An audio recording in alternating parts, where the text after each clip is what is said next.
After Christmas last year, I decided to stop reaching out to my family. They had made me feel invisible for so long, and I was tired of pretending everything was fine. Weeks passed with complete silence. No texts, no calls, nothing. It hurt, but it was also strangely peaceful. Let me back up and explain how I got here. I'm 30 years old now, and I've spent most of my life trying to earn love from people who were never going to give it to me.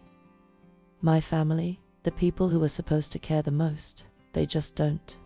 And it took me 3 decades to finally accept that. I learned early on to stay quiet, to shut down, to not make waves. If something hurt me, I'd just swallow it and move on, because that's what everyone else did. And over the years, that silence became so normal, I didn't even realize how toxic it was. My brother was always the golden child. He could do no wrong. Straight-A's, star athlete, the kid everyone bragged about at family gatherings. And me. I was just kind of there, existing in the background. My achievements were met with a polite nod. His were celebrated with parties and posts on social media. I told myself it didn't matter, that I was being too sensitive. But deep down, it hurt every single time. After I graduated college, I moved to a new city for work. It was supposed to be this fresh start, this chance to build my own life away from all that family dysfunction. And in a lot of ways it was. I made friends. I found a good therapist. I started actually dealing with all the stuff I'd been pushing down for years. But the distance also made the family dynamic even more obvious, because now I was the one who had to reach out if I wanted any contact at all. And I did reach out, constantly. I'd text my mom asking how she was. I'd call my dad to catch up. I'd message my brother about random stuff, just to feel connected. Most of the time I'd get short responses, or nothing at all. But I kept trying because I thought if I just showed them enough love, eventually they'd give some back. That all changed last Christmas. I drove 8 hours to spend the holidays with them. 8 hours in traffic, through snow, because I wanted to be there. I showed up with gifts I'd spent weeks picking out. Things I knew they'd actually like because I paid attention to what they cared about. And, you know what? The whole visit felt like I was intruding. My mum was distracted the entire time. My dad barely looked up from his phone. And my brother spent most of the day playing video games in his old room. On Christmas morning, we opened presents. My brother got a new laptop. My mum had clearly spent hours picking out his gift and wrapping it perfectly.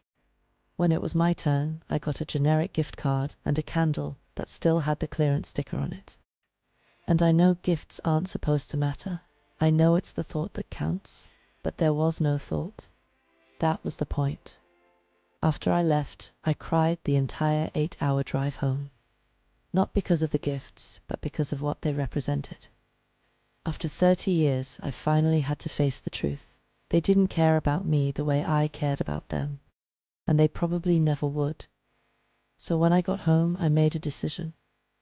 I was done reaching out, done chasing people who clearly didn't want to be caught. I deleted the family group chat from my phone. I stopped texting first. I just went silent. And here's the thing, they didn't even notice. Weeks went by, and not a single person reached out to ask if I was okay, or why I'd gone quiet. That silence told me everything I needed to know. That eventually people online, friends who knew what I was going through, they all said the same thing. If you want closure, you have to speak up. You can't just disappear and expect them to read your mind. And they were right. I'd spent my whole life using the same toxic communication patterns my family taught me. So I decided to try something different. I texted my dad. I kept it simple, told him it hurt my feelings when they left me out of things, when they treated me like an afterthought. He responded a few hours later with a half apology, said he didn't realize it had upset me, that he'd tried to do better. And then, like always, life just went on as if nothing happened. No real conversation, no attempt to understand how I was feeling. Just a quick sorry and back to business as usual. That's when I realized something important. My family isn't going to change. They're not capable of the kind of emotional honesty I need from them. And more importantly, I can't keep expecting them to. That realization was painful, but it was also freeing because it meant I could stop waiting for something that was never going to happen. I've been in therapy for about 6 years now. After last Christmas, my therapist and I started focusing specifically on confrontation, healthy confrontation, learning how to speak up when something hurts me instead of just shutting down and disappearing. It's uncomfortable. It goes against every instinct I developed growing up, but I'm getting better at it.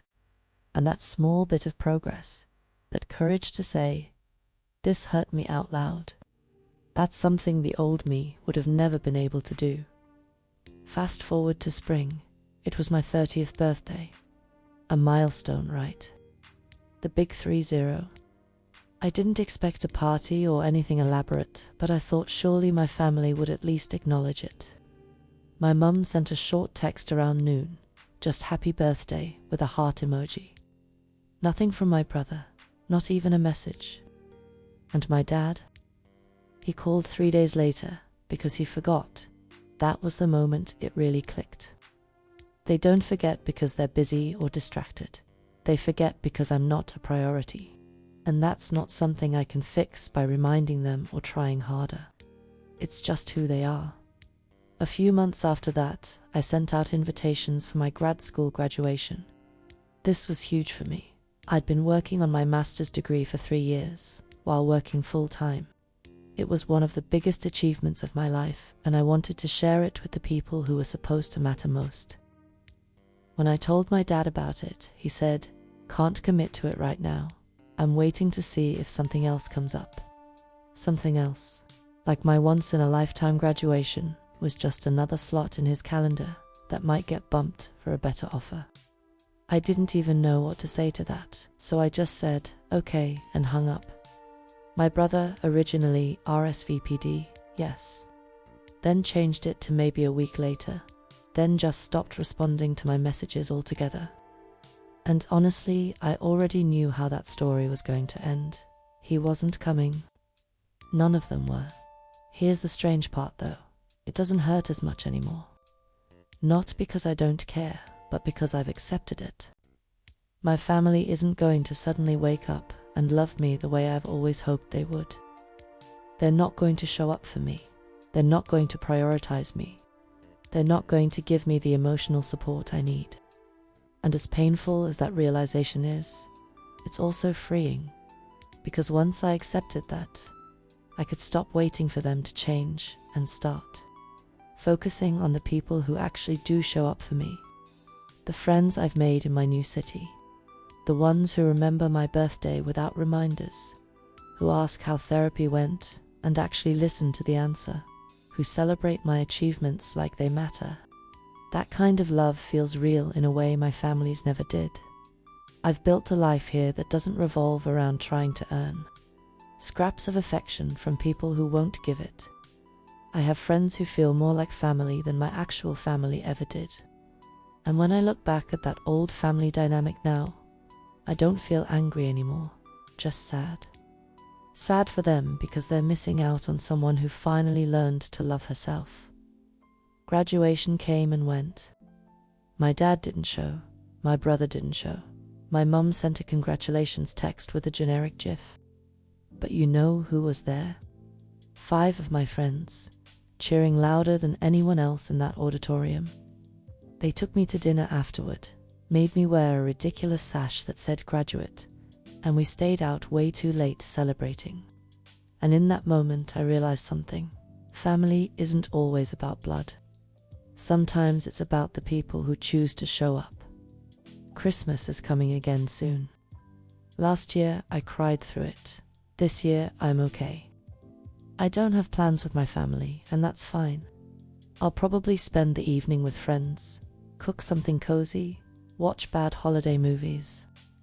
It won't be the picture-perfect family gathering I used to dream about, but it will be peaceful.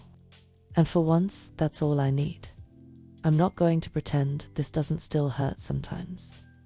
There are moments when I see other people posting about family dinners or holiday traditions, and I feel that old ache, that longing for something I never really had. But those moments pass quicker now because I've learned something important. I can't control whether my family chooses to love me, but I can control who I let into my life and how I let them treat me. So yeah, my family will never change. They'll keep doing what they've always done, keeping me at arm's length, treating me like an obligation instead of a daughter and sister. And I've finally made peace with that. Not because I don't care, but because I've learned that their inability to love me properly says everything about them and nothing about me. I'm enough. I've always been enough. And the people who matter, the ones who actually show up, they see that. And honestly, that's all I need.